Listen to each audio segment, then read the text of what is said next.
ലോകത്തിലെ ഏറ്റവും വലിയ നഗരം ഏതെന്നറിയോ? Tokyo, Japan. 37 മില്യൺ. കേരളത്തിൻ്റെ മൊത്തം ജനസംഖ്യ. എന്തിന് കേരളമാക്കണം? കാനഡ എന്ന് പറഞ്ഞ രാജ്യമല്ലേ, അവിടെ തന്നെ കൈ കൂടുതൽ ആൾക്കാർ ഒറ്റ സിറ്റിയിൽ. അതുകൊണ്ടുള്ള പ്രശ്നം എന്താണെന്ന് നമുക്കറിയാം.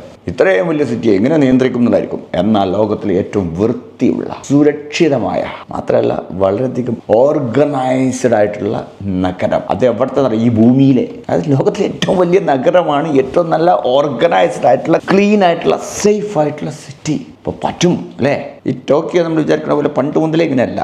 ഇത് വെറും ഒരു മുക്കുവന്മാരുടെ ഒരു നഗരമായിരുന്നു. അതിൻ്റെ പേര് എഡോ എന്നായിരുന്നു മുമ്പ്. എഡോ 1868 ഇത് ജപ്പാന്റെ തലസ്ഥാന നഗരമായി മാറി. അതോടുകൂടി അത് പൊട്ടിത്തെറിച്ചു അതിൻ്റെ വലുപ്പത്തിൽ.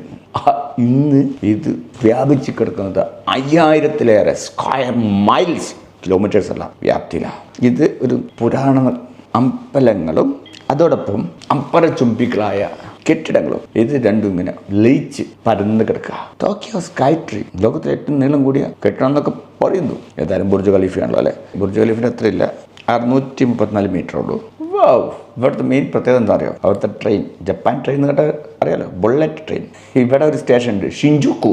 ഏറ്റവും ബിസി ആയിട്ടുള്ള ഒരു ട്രെയിൻ സ്റ്റേഷനാണ്. ഇവിടെ 3.5 മില്യൺ, അത് 35 ലക്ഷം ആൾക്കാർ ഓരോ ദിവസവും ഈ ട്രെയിൻ സ്റ്റേഷൻ ഉപയോഗിക്കുന്ന പറഞ്ഞത്. അതിപ്പോൾ അമേരിക്കയിലെ സിറ്റി ഉണ്ട്, ചിക്കാഗോ. അവിടുത്തെ മൊത്തം ജനങ്ങളൊക്കെ കൂടുതൽ ജപ്പാനിലൊരു ട്രെയിൻ സ്റ്റേഷൻ. എന്താല്ലേ ഇവിടുത്തെ ഒരു പ്രത്യേകത എന്താണെന്നറിയോ? Japanese food. ഉറപ്പല്ലേ, ലോകത്ത് ഏറ്റവും കൂടുതൽ റെസ്റ്റോറൻറ്റുകളുള്ള സ്ഥലം ടോക്കിയോ തന്നെ.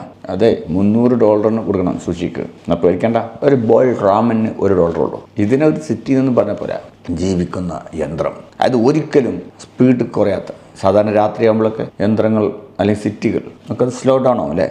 പക്ഷേ ഇതിങ്ങനെ ചക്രമണം നടത്തിക്കൊണ്ടേയിരിക്കും ഒരേപോലെ, രാവും പകലുമില്ലാതെ. അതായത് ഭൂതവും ഭാവിയും കൂടെ ഓരോ നിമിഷവും കൂട്ടിമുട്ടിക്കൊണ്ടിരിക്കുന്ന ടോക്കിയോ.